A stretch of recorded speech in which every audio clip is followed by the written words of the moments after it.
capítulo 13 de Mateus. Naquele mesmo dia, olha, presta atenção. No mesmo dia, o evangelista foi cuidadoso de dizer, naquele mesmo dia, que dia? Foi um dia muito difícil para Jesus. Naquele dia, foi o dia, isso está no capítulo anterior, capítulo 12, nós estamos no 13. Naquele dia, que é o que aconteceu no 12, tinham chamado de Jesus de Beelzebu. Beelzebu é o príncipe dos demônios. Tinham dito que ele era maligno. Nesse dia, houve conflito com a casa dele, com os irmãos. Tua mãe e teus irmãos estão ali te chamando lá de fora, numa espécie de escárnio, de zombaria. Naquele mesmo dia em que Jesus tinha entrado em conflito com os religiosos por causa do sábado, tinha sido um dia difícil. Naquele dia, quer dizer, no dia difícil, com tanto conflito, com tanta discordância, ele saiu de casa e assentou-se à beira-mar. Reuniu-se ao redor dele uma multidão tão grande que, por isso, ele entrou num barco e assentou-se no barco. E o povo reunido na praia ficou, quer dizer, Jesus do barco e o povo na beira da praia, porque tinha muita gente e não tinha lugar. E Jesus falou muitas coisas por parábolas. E uma das parábolas foi que o semeador saiu a semear. E enquanto lançava a semente, parte da semente caiu na beira do caminho. O caminho onde todo mundo anda, onde todo mundo pisa. E vieram as aves e comeram a semente.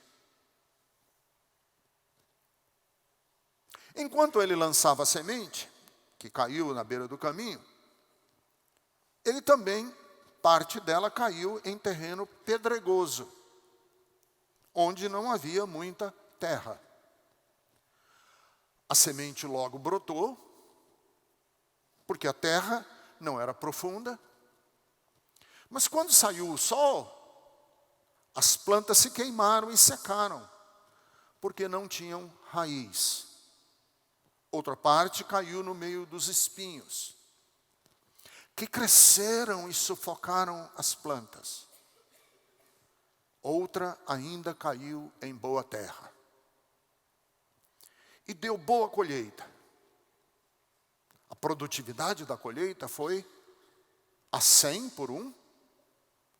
A semente multiplicou a 100 por 1 em alguns terrenos. Em outros foi a 60 por 1. E em outros foi a 30 por 1. Quem tem ouvidos para ouvir, ouça. Aí os discípulos ficaram inquietos. Nós não estamos entendendo o que você está querendo dizer com isso, a gente não está compreendendo.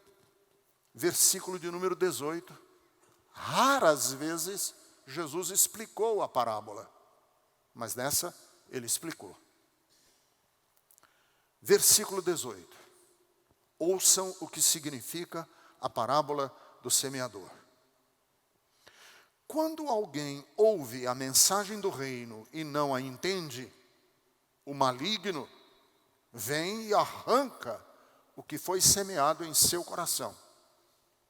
Esse é o caso da semente que caiu à beira do caminho. Quanto à semente que caiu em terreno pedregoso, esse é o caso daquele que ouve a palavra, logo a recebe com alegria. Todavia, visto que não tem raiz em si mesmo, permanece pouco tempo. Quando surge alguma tribulação ou perseguição por causa da palavra, logo a abandona. Quanto à semente que caiu no meio dos espinhos, esse é o caso daquele que ouve a palavra, mas a preocupação desta vida e o engano das riquezas a sufocam, tornando-a infrutífera. E quanto à semente que caiu em boa terra, esse é o caso daquele que ouve a palavra e a entende, e dá a colheita de 100, de 60 e de 30 por um.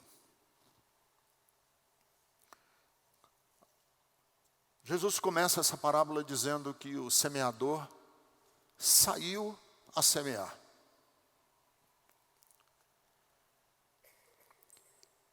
Óbvio que ele estava falando de si mesmo. O semeador que semeava a palavra era ele, está falando de si. Eu semeio, a semente é a palavra. O coração das pessoas são os tipos diferentes de terreno. E ele está falando de si porque ele vem de um momento improdutivo do ministério dele. Porque sempre que ele fala, as reações contrárias a Jesus são muitas. Ele fala e os religiosos ficam aflitos. Ele fala e os ricos e os poderosos ficam irrequietos com a fala de Jesus. Então, quando ele fala, o semeador saiu a semear, ele está falando dele mesmo. Mas ele também está falando do Ricardo Gondim. Ele também está falando do Papa Francisco. Ele também está falando de todo o pregador, de toda pessoa que fala e usa palavras em nome de Deus. Porque eu estou usando hoje palavras em nome de Deus. Então hoje eu vou semear, eu vou me colocar no lugar do semeador. E vou, como Jesus, usar analogias que são simples, mas que eu espero que tenham desdobramentos profundos na alma de vocês, no coração de vocês. Por isso eu preciso que você ore. Eu preciso que você ore hoje enquanto eu falo. Eu preciso que você pondere e medite em cada palavra que eu semear hoje à noite. Eu quero que as minhas palavras tenham a força de iluminar, mesmo sabendo que não iluminarei a todos. Eu espero que a minha palavra tenha força de germinar na sua vida alguma coisa, mesmo sabendo que eu não vou germinar em muitos corações. É interessante que essa parábola é num ambiente marítimo. Jesus está dentro de um barco, numa beira de praia. Mas o assunto da parábola é um assunto agrícola. Veja, o ambiente é marítimo, mas o assunto é agrícola. E é interessante que nós estamos num ambiente urbano, hoje à noite, e vou precisar me valer do imaginário da roça. Eu vou ter que me valer do imaginário do camponês, do agricultor. Eu tenho que usar hoje aqui de toda a pedagogia de transformar o ambiente urbano de uma grande cidade, uma das maiores cidades do mundo, São Paulo, no ambiente do pequeno agricultor que está com um farnel aqui do lado, cheio de sementes, e ele está semeando o quintal da casa dele. Ele se dispôs, o semeador. E Jesus está falando de si. Presta atenção, que Jesus está falando dele próprio. Ele diz, olha, eu estou disposto a semear. Mesmo sabendo que vou enfrentar a dureza de alguns corações. Porque parte da semente que eu semear vai cair em terreno duro, pisado. Parte da semente que eu semear vai cair num coração de pedra. Parte da minha semente vai cair em corações superficiais, que tem uma fina camada de terra fértil. Mas que lá embaixo, no substrato, lá no subsolo, quando a planta precisar enraizar-se, ela não vai conseguir porque o terreno é pedregoso. E vem o sol e essa planta vai morrer. E parte da minha mensagem vai cair em corações displicentes. Porque parte da minha semente vai cair no terreno que está rodeado de espinhos. A semente vai germinar, ela tem bom solo, mas porque ela não foi devidamente cuidada e o espinho não foi podado e o espinho não foi cortado, essa semente vai ser sufocada pelos espinhos. Em vez de ser um canteiro de rosas, vai ser um terreno baldio, cheio de espinhos, cheio de mato, cheio de ervas daninhas. E só uma parte da minha semente vai cair em terrenos bons. Vejam que em 4 tipos de terreno ele só teve sucesso em um. Pelas leis da probabilidade ele é um fracasso, porque é 3-1. Em 3-1, quer dizer, ele não é o pregador bem-sucedido. Ele não tem 3 de sucesso e 1 de fracasso. Ele tem 3 de fracasso e 1 de sucesso. Porque ao pregar ele encontra pessoas duras, inamovíveis, empedernidas, gente cujo coração não se permite ser tocado pela palavra, pela beleza, pela sensibilidade daquilo que Jesus tem para dizer. Mas ele vai encontrar também pessoas emotivas. O texto diz na parábola que os emotivos são aqueles que têm uma superficialidade emotiva. Eles vão responder emotivamente ao que está sendo dito. Jesus está dizendo isso. Vocês vão responder emotivamente ao que está sendo dito, mas isso não terá permanência, não terá longevidade. Só tem o efeito pontual, atual, só agora. É suficiente para provocar lágrimas, mas não é suficiente para carregar você na segunda, na terça, na quarta e na quinta. É o terreno da pedra, tem a superficialidade de um pires. São pessoas emotivas, são pessoas facilmente conduzíveis pelo carisma, pela fala, mas elas não terão raízes, elas não terão permanência, elas não vão muito longe. E existem as pessoas que são pessoas que não frutificam por pura negligência. Pura negligência. A semente cai no terreno, eles começam bem,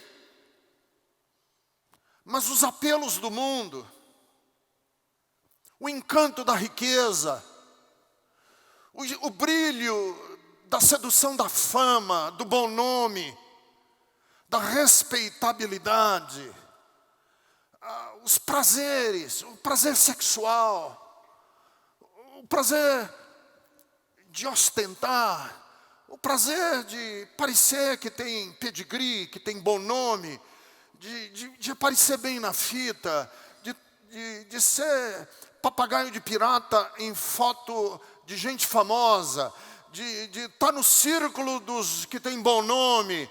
Esses apelos do mundo são tão fortes na vida dessa pessoa que ela negligencia e esses apelos do mundo são como os espinhos.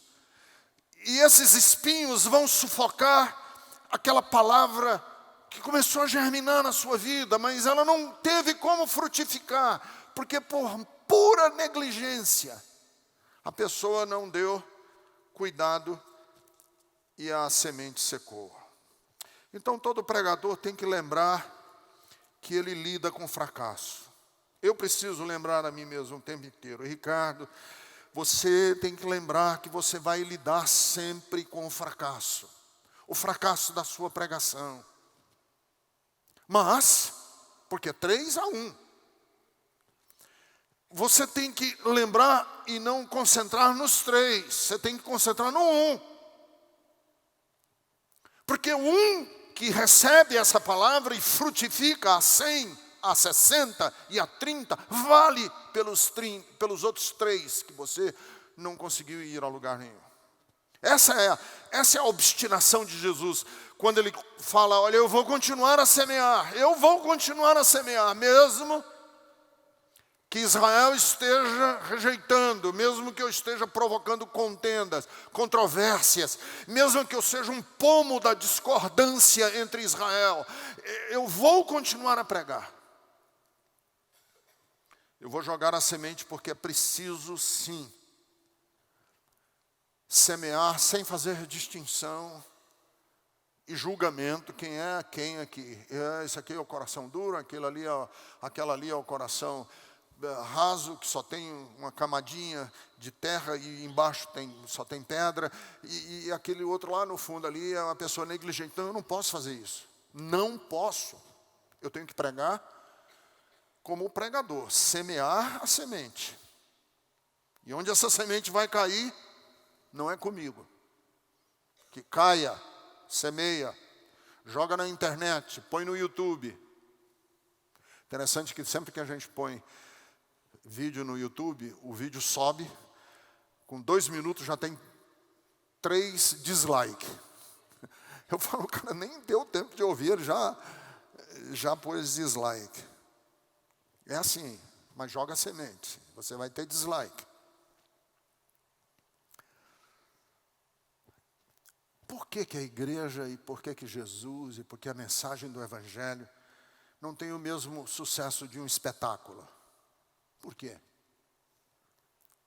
Por que um timinho, Palmeiras, enche o estádio?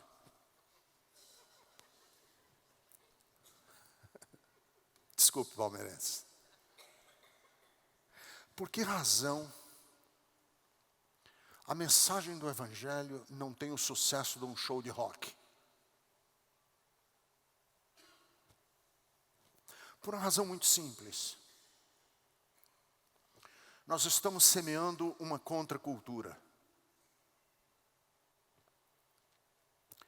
Eu estou semeando um projeto de vida que é contrário aos apelos do mundo.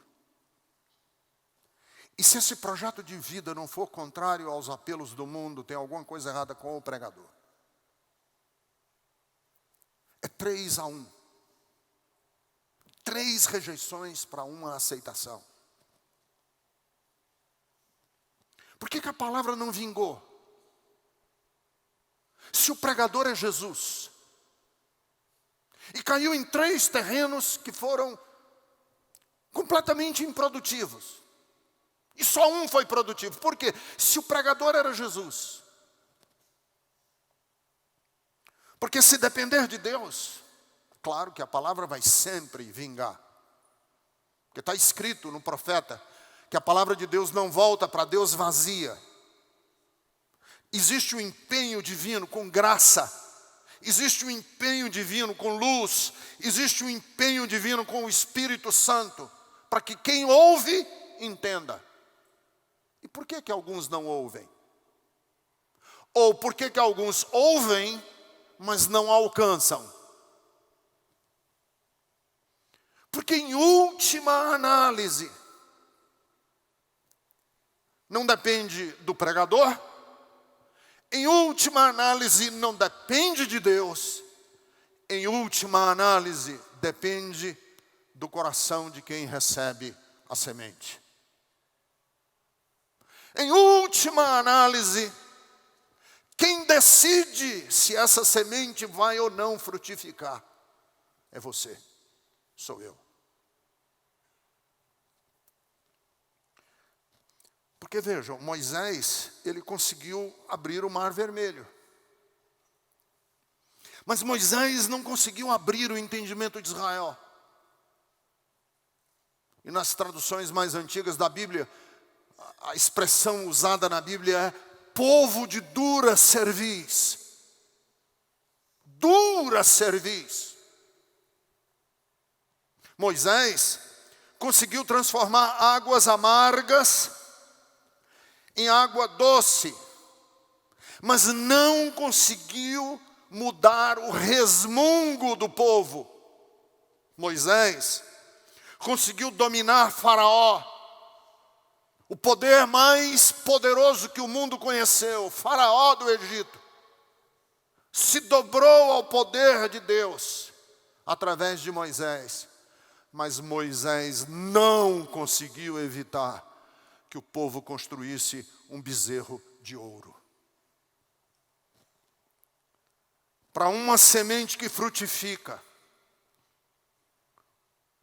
uma é pisada pelos pássaros, que vêm, arrancam aquilo e comem. Uma perde a firmeza porque não tem raízes num terreno de pedras. E uma é asfixiada pelos espinhos, que são as riquezas e os tesouros desse mundo.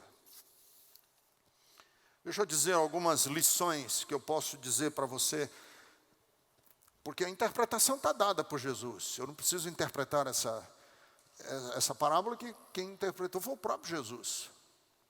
Eu estou só tratando com aquilo que já está na Bíblia. Mas eu posso fazer algumas deduções que não estão na Bíblia. Tipo, amigo, amiga, tenha cuidado. Porque entender pode não ser uma deficiência cognitiva. Entender pode ser, sim, um defeito moral. Entender não é necessariamente uma deficiência cognitiva. Às vezes, e há sim a possibilidade de que você não entenda por uma deficiência moral. E Paulo deixa isso claro na epístola que ele escreveu aos Romanos, quando ele diz que a palavra de Deus estava sendo asfixiada, não pelo erro. A palavra de Deus estava sendo asfixiada pela injustiça. Injustiça. Às vezes a gente não entende, não é porque a gente não tem a capacidade. Às vezes a gente não entende porque a gente sabe que se a gente for dar voz àquilo que a gente precisa entender, nós vamos ter que mudar de vida. Por que algumas pessoas não entendiam a mensagem de Jesus? Jesus responde: esse povo não está entendendo o que eu prego e não vem para a luz porque as suas obras são más. Eles amam mais as trevas do que a luz. O amor, muitas vezes, o apego que a gente tem a certas e determinadas coisas, cria bloqueios. Esse apego que a gente tem a determinadas formas de pensar, cria bloqueios para que a gente apreenda, a gente compreenda. Algumas pessoas, às vezes, dizem assim: Ricardo, eu não estou entendendo. Eu sei que muitas vezes você não entende, porque você tem, obviamente, não sabe. Muitas coisas eu não entendo. Agora deixa eu falar, ignorância não é pecado. Ignorância não é pecado, porque todo mundo é ignorante em alguma área da vida. O problema nosso não é falta de saber. O problema nosso é a rejeição ao saber por causa dos conteúdos morais que aquilo vai implicar em nós. Por isso que a Bíblia diz: conhecereis a verdade e a verdade os libertará.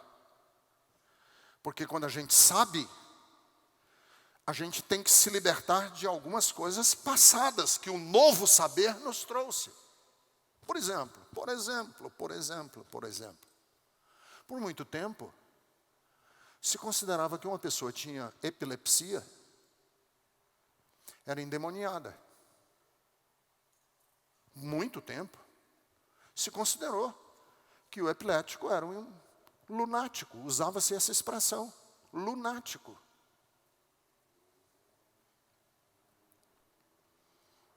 Só que a ciência e a medicina e o eletroencefalograma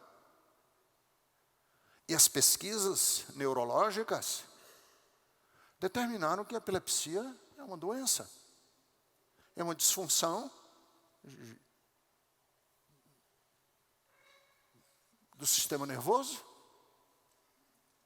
que não tem absolutamente nada com loucura, que não tem absolutamente nada com endemoniamento, e que um remédio resolve. No dia em que eu tomo conhecimento desse fato, e eu tenho alguém na minha família, e eu tenho alguém na minha relação, e eu tenho alguém na minha igreja, que tem um surto de epilepsia, porque eu tenho esse novo conhecimento, eu estou liberto da superstição de tratá-lo ou tratá-la como um endemoniado. Se eu, por razões religiosas, por razões econômicas, financeiras, se eu sou um exorcista profissional, e é do meu interesse continuar tratando epilético como endemoniado, eu vou continuar ignorante à nova informação, não porque eu tenho deficiência cognitiva, eu não quero saber, porque se eu souber e eu aceitar, eu me obrigo a mudar de comportamento. Entenderam? Isso vale não só para... Eu estou dando um exemplo que não é extremo. Mas eu estou dando um exemplo, mas você pode aplicar isso aqui com respeito a tudo. Que muitas vezes a pessoa não quer saber, não é porque ele não entende. Ele não quer saber, e às vezes esses processos são inconscientes, a gente nem raciocina sobre eles vão acontecendo. A gente não quer saber, porque aquilo vai implicar em uma mudança nossa. Se eu aceitar isso que está sendo dito, eu tenho que mudar. Então é melhor eu bloquear. Que é o caso daquele que semeia, e a semente cai no terreno duro, ele bloqueou. E ele bloqueou não porque ele não tenha compreensão, ou porque ele seja limitado, ele bloqueou porque não quer. Então tem muita gente que vem na igreja, que tem um comportamento e um estilo de vida pecaminoso, tem um estilo de vida que está abertamente contrário a Deus, seja na parte sexual, seja na parte da violência, seja na parte de qualquer área. E aí diz assim: eu não vou mais não, eu perdi a graça, eu não quero mais saber da igreja, não quero mais saber, essas coisas não me interessam mais. Não é porque não interessa. É porque você inconscientemente sabe que se você aceitar o que está sendo dito aqui, ou você muda de vida, ou você vai se tornar um cínico. Então é melhor não saber. Aí a semente cai no terreno endurecido. Segunda coisa que eu quero dizer para vocês é que a gente tem que tomar cuidado para que as nossas paixões se transformem em fidelidade. Porque parte da semente caiu no terreno bom, ele era bom.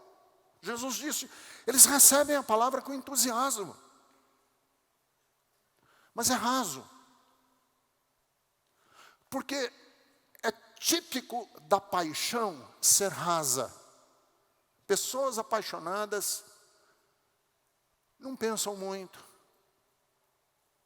Pessoa apaixonada, você está apaixonado pelo Corinthians, você está apaixonado pela menina, você está apaixonado pela sua própria... Você está apaixonado por um carro que você comprou. A paixão, a característica da paixão, tem duas características a paixão. Toda paixão. Eu estou apaixonado por essa mulher. Pastor, eu estou apaixonado por ela. E ela, às vezes, chega para mim e diz, pastor, você não acredita, eu estou totalmente apaixonado por esse homem. Tem duas características. Primeiro, você nem pensa sobre o outro. Só, minha filha, esse cara não vale nada, hein? Mas não adianta. Para quem está apaixonado, a pessoa não raciocina. É o terreno superficial. Ó, essa menina aí vai te dar trabalho, hein? Não, mas eu estou apaixonado por ela. Então não adianta falar. Porque a paixão tem essa coisa de tirar o nosso pensamento. E a outra coisa da paixão é que ela é rápida. Ela passa. Paixão passa. Ninguém consegue ficar apaixonado por alguma coisa, apaixonado por 30 anos. A beleza da paixão é que ela é um fogo. É um fósforo que se acende. É um fogo de palha. A paixão é um fogo de palha. E Jesus disse, tem gente que ouve a minha mensagem e é como um fogo de palha. É como um fósforo que eu acendi. É como um terreno em que a semente caiu no terreno, bateu na primeira superficialidade do terreno, frutificou, mas não conseguiu raízes. As pessoas mais entusiasmáveis correm o risco de serem as pessoas mais instáveis. As pessoas mais emotivas correm o risco de serem as pessoas mais superficiais. Por quê? Porque a novidade arrefece. Toda novidade deixa de ser novidade com o tempo. É novidade, mas o próprio termo já diz, novidade, é novo. Mas uma novidade que dura 40 anos não existe.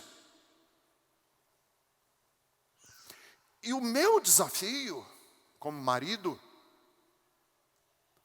não é manter o fogo da minha paixão quando eu estava apaixonado pela Jerusa com 19 anos de idade.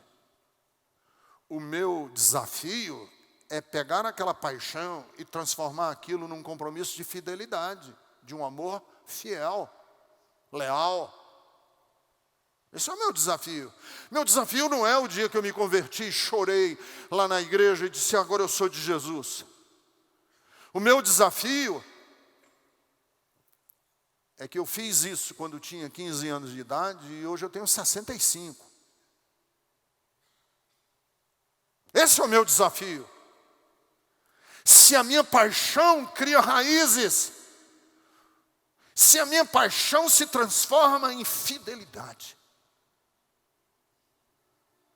porque é isso que vale no seu relacionamento com a sua mulher, com seus filhos, e é isso que vale no nosso relacionamento com Deus.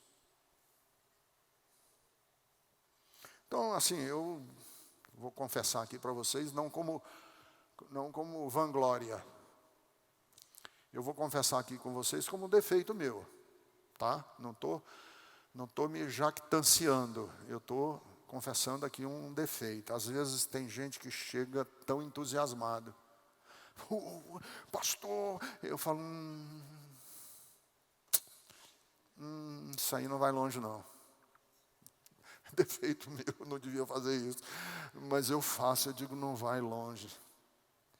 Porque esse fogo de palha não vai ter força quando vierem as tribulações da vida.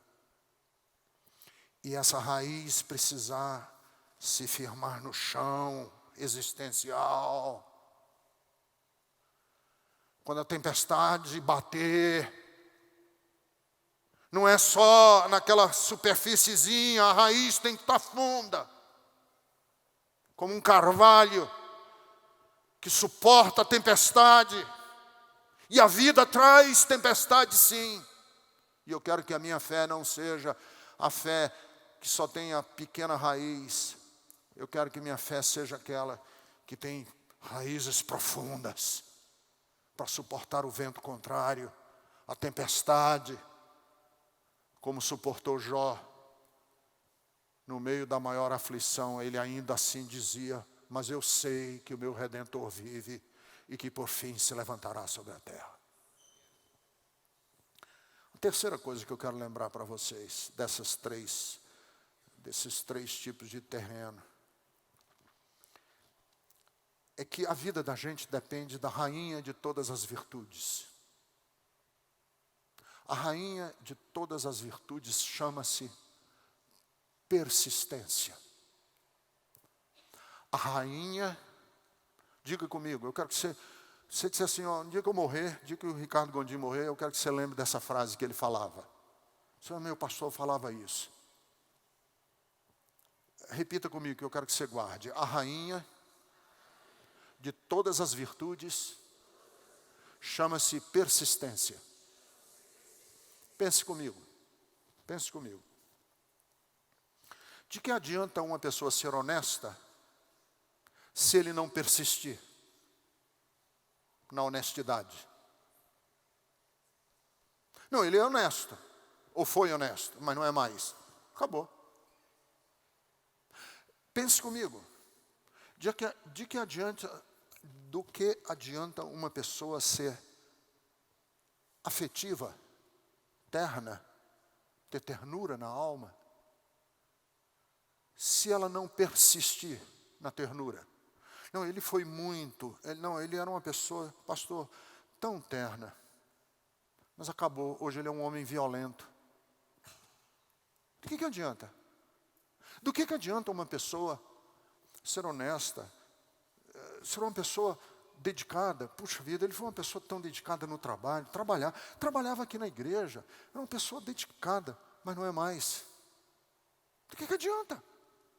Todas as virtudes, coragem, dedicação, ternura, amor, elegância, bondade, todas as virtudes da vida dependem da persistência.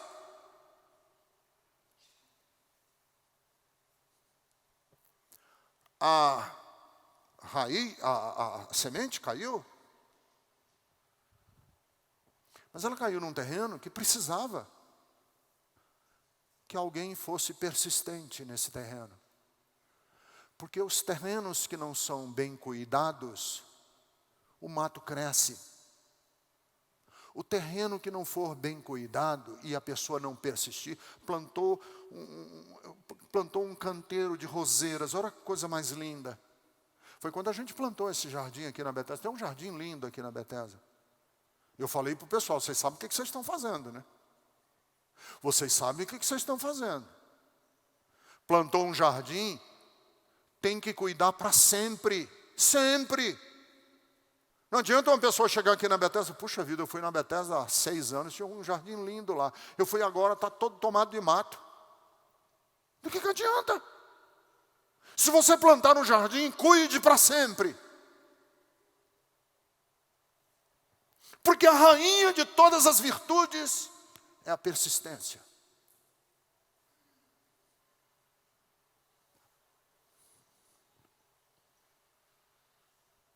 Se a gente não cuidar, morre. Santo Agostinho dizia que dentro do coração da gente, da alma da gente, tem um lobo e um cordeiro. Em outras palavras, você tem dentro de você um lobo e um cordeiro. Você tem uma serpente e uma pomba morando aqui dentro. Quem vai ganhar? Depende de quem você cuidar, de quem você alimentar. Se alimenta o lobo vai destruir o cordeiro que está aqui dentro. Depende de quem você vai alimentar. Ah, minha vida está cheia de espinho. Eu não consigo mais ter entusiasmo, as coisas, sei lá, eu tenho muito... Uma pessoa chegou para mim aqui, deixa eu falar para você, eu não falei isso de manhã, eu vou falar agora à noite. Uma pessoa chegou para mim aqui na Bethesda e disse, pastor, interessante, né? Eu já varei a cidade para ouvir você pregar. Hoje eu não faço mais isso, mas eu faço com esses palestrantes famosos aí, Leandro Carnal, Mário Sérgio Cortella. Eu vou aonde for para ouvi-los pregar, falar. Aí eu...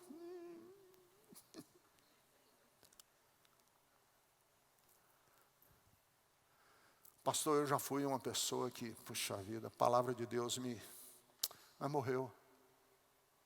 Morreu. Sabe por quê? Veja bem, você tem uma serpente e você tem um colibri morando aqui dentro de você. Você tem um beija-flor e você tem um urubu, um corvo. Você tem um corvo e você tem um beija-flor morando aqui dentro do seu peito. Quem que vai ganhar? Você passa a semana inteira alimentando-se do quê? Não, sério, do que a gente se alimenta? A semana inteira. O que a gente põe dentro da nossa alma, do nosso coração? Que tipo de coisa? Aí a gente vem na igreja, às vezes, uma vez por mês, alguns aqui que são mais fiéis, de 15 em 15 dias, passa 40 minutos ouvindo o Ricardo pregar, 45, e diz assim, eu não sei por que as coisas, os brilhos, são muito mais intensos para me seduzirem nessa direção do que os brilhos daquilo que eu ouço da palavra de Deus e de Jesus e do Espírito Santo. Mas do que você se alimentou? O que você estava alimentando a sua alma?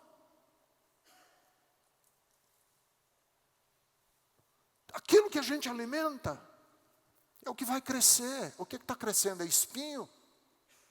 Ou está crescendo margarida, lírio, rosas? O que está crescendo no seu jardim? Depende do que você alimenta, de como você cuida. Tudo prometia, mas na competição pelos afetos, a palavra de Deus perdeu. Na competição pelos meus afetos, o apelo de Deus perdeu. E perdeu por quê? Porque foi isso que eu alimentei a minha alma. Foi isso que eu alimentei meu coração. Porque aquilo que a gente alimenta o coração é o que vai crescer na nossa alma. Aí eu fico pensando, por que tem tanto ódio na internet? Porque os comentários são um verdadeiro esgoto. Os comentários, qualquer notícia, você vai ler os comentários, você fala, mas tem ser humano tão baixo? Tem. Olha aqui o que ele está escrevendo. Por quê? Porque é esse tipo de coisa que a gente alimenta a nossa alma.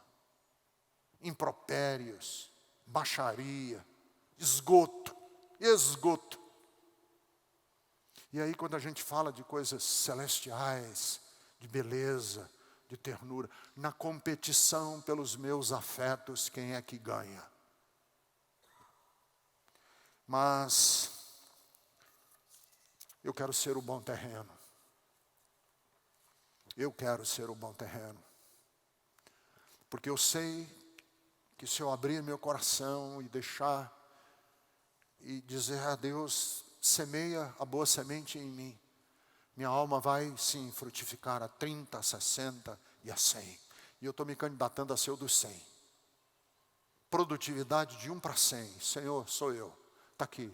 Minha alma e meu coração semeia o que é puro, o que é louvável, o que é de boa fama, o que pode ser exaltado de cima das casas. Que a minha alma seja como a árvore do Salmo 1. Bem-aventurado o homem, bem-aventurada a mulher, que lê, que medita, que tem o coração nas coisas de Deus. porque ela será como uma árvore plantada junto de ribeiros de águas, que dá o seu fruto na estação própria, cujas folhas não secam nunca. Onde é que estão as suas raízes? Se as suas raízes estiverem numa fossa, vai ser diferente do fruto da árvore que está plantada junto de ribeiros de águas puras. E o meu coração deseja hoje que você, homem, não seja o coração duro, ouça. Jesus disse: quem tem ouvidos para ouvir, ouça. Mulher, eu quero que você hoje ouça. Fique em pé. Eu quero terminar orando com você hoje.